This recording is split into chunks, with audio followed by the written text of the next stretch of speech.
In this, I'm going to discuss very briefly some things to look for while reading Sonnys Blues.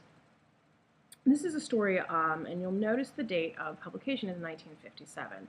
And so that's an important kind of piece of context to have for this story. It's 12 years after World War II, and it's really before, it's as the civil rights movement is emerging, and that's really important here, or that the civil rights sort of is on its way to reaching its most important achievements in the 1960s.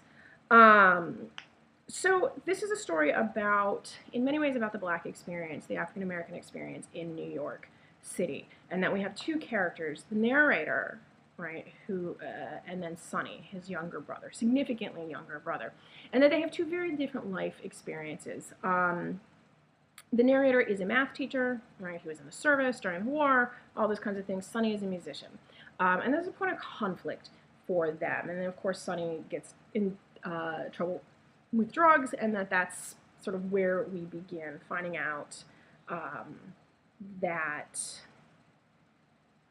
Sonny is coming back, right? Because he's done his time in prison. Where we want to pay attention, where we want to think about this, and kind of where Baldwin is going with this is to think about kind of what is the experience and what are the limitations that society places on individuals. And that's part of the theme here. We can also go in the direction of thinking about Sonny as an artist and what is it like to be an artist? What is it like to have that isolation of being an artist? And how is that compounded by the complexity of the African American experience in the middle part of the 20th century? So I want to point out a couple spots to help us with that idea. One spot in particular is right near the beginning, right? Once he finds out this encounter that Sonny is going to be coming back. And it's the bottom of the page. He says, I was sure that the first time Sonny had ever had horse, which is heroin, he couldn't have been much older than these boys were now. So his students, right, his high school math students. He says, these boys now were living as we'd been living then. They were growing up with a rush, and their heads bumped abruptly against the low ceiling of their actual possibilities. They were filled with rage. All they really knew were two darknesses, the darkness of their lives, which was now closing in on them, and the darkness of the movies, which had blinded them to that other darkness, and in which they now, vindictively, dreamed at once more together than they were at any other time, and more alone. So this idea, right, that these young men, these boys, who, as all teenagers do, want to grow up, but then they wind up this moment, right, that their heads bumped abruptly against the low ceiling of their actual possibilities. So this situation of availability of jobs, the ability to get out of the ghetto, all those sorts of things, and just a society that in the 1950s certainly did not view Black men as people worth hiring.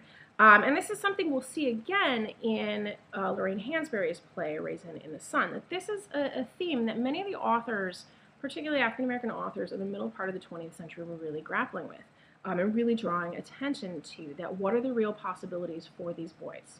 Can they make it out of this situation? And the answer is really no. And so that here they are rushing to grow up when they don't have the kinds of opportunities that other teenagers would have necessarily. And that within that, there is this rage, right? All they knew were two darknesses, the darkness of their lives, right? That the life in Harlem is not great and wonderful and full of possibility, and the darkness of the movie theaters that are giving them other ideas. So both the narrator and Sonny escape sort of the ghetto in their own way. The narrator still lives in it, but he has got a respectable job, right? He's a school teacher. He was in the war. He owns a house. All those things. Sonny escaped it through artistry, but the problem, of course, is that the artistry leads him to other paths, right? That's where he goes down to the village, the Greenwich Village, and he does drugs, right? And so the narrator is very judgmental, and the story is told in a series of flashbacks about their past, and we learn more and more about why the narrator has this strained relationship with Sonny. But it's so essential that at the end, right, these, what their father would have called, quote-unquote, good time people, when the narrator sees Sonny there at the end, right? Actually in his place, playing with Creole, in a space where he belongs as an artist.